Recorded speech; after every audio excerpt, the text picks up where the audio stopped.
Hey everyone, it's me again, Wasabi, and I'm back with another video. If you've ever gamed for a few hours and your pinky joint right here starts to feel sore, or you notice some discomfort at the base of your thumb, you're not imagining it, and it's not just bad posture or gaming for too long. Most people ignore it until it starts affecting their aim, which isn't a great thing. I mean, unless of course you enjoy pain. Now today we're diving into these two very specific pain points. I'll explain what causes them and how understanding them can help you pick mice that are a better fit for your hand. And who knows, maybe you'll have a friend who experiences these things and you can help them out with such information. So short video with super simple stuff that is just good to know. Now the main reasons why your hand hurts over time is the shape and the size. Not specs, not weight, not mouse feet. Even expensive hyped mice can hurt if they do not match your hand structure and the grip style that you use. For example, with my hand size of 17.5 by 9, I find a small Finalmouse URX to be quite uncomfortable. This one here is not the small size, by the way, this is the medium. Anyway, if you felt pain in your pinky joint or your thumb base, this video is for you. I know there are many more pain points of a hand that people can feel discomfort, but these are the two that I experience for myself. Pain area number 1, let's start with the pinky pain. You see this tiny joint right here? This is an area that develops pain over time. It's not something that you notice immediately, but after a long session, you can be like, why does this small little bone hurt? Well, there are many reasons that can cause pain at that point. The first that I know of is your pinky dragging on the mouse pad. And this usually happens with narrower mice. That causes your pinky to act as the brakes of the mouse, and over time, micro strain builds up. Another reason can be a forward flare of the shape that forces your pinky too far outward. So if you extend your fingers, something like this pushes your pinky at an angle, which feels fine at first, but then a couple of hours later, it can start to ache. You see, if there is nowhere for your pinky to rest, then you end up curling it backward for control. And putting your pinky in this position for too long can cause strain. And the last thing that comes across my mind is the lack of width. Claw grip users rely on their pinky more than they realize, especially for stabilizing micro adjustments. Very narrow shapes put extra load on your pinky because you gotta grab it more inward. For me, narrow mice like the OP1 often triggers this sort of discomfort. On the other hand, the GPX Superlight 2C, for example, spreads out a little more up front. And when I jump between the two, this extra width in my hand makes a noticeable difference in comfort. And I want you all to keep in mind that for when you're researching on gaming mice, the measurements, length, width, height are not enough information for you to know what to expect. Because for example, like we have here, on paper, the width measurements of the OP1 8K and the Superlight 2C are at the same at 61 millimeters. But with the mouse in my hand, the width and curves of the Superlight 2C feel so much more comfortable. Now on to pain area number 2, and this one I believe is more common, especially for FPS players. The fleshy part of your thumb is referred to as the Thenar, and this can be a point of pain if the size and shape of a mouse does not work for you. So the causes of prolonged discomfort in that area from my experience.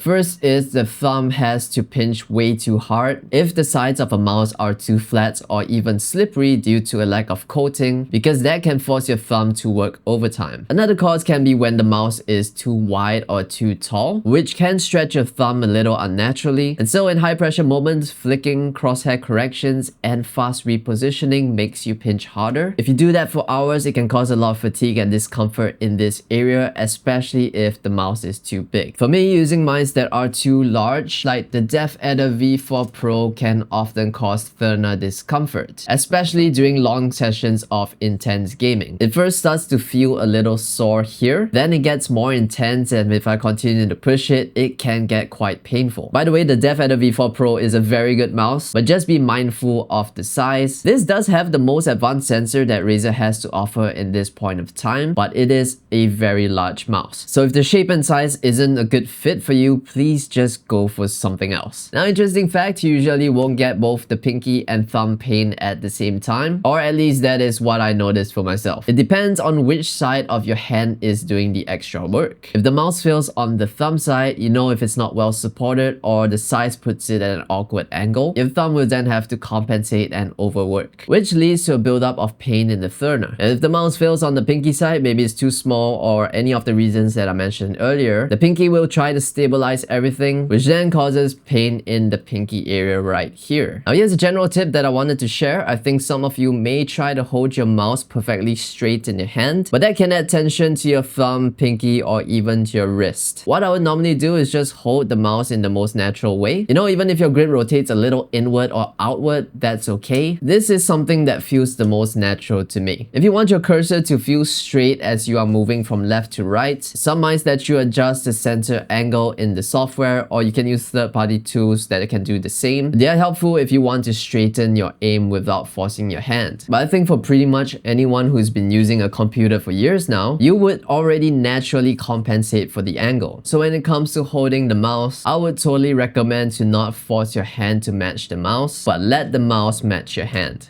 Now before I go, I just hope that some pointers in this video will be helpful for you guys, because this is a matter of both comfort and well-being, so take good care of yourselves and enjoy gaming. And that is all I have for this video, so thank you guys so much for watching. If you enjoyed the video or found it helpful in any way, please leave a like and subscribe to support my channel, and I guess I'll see you in the next one.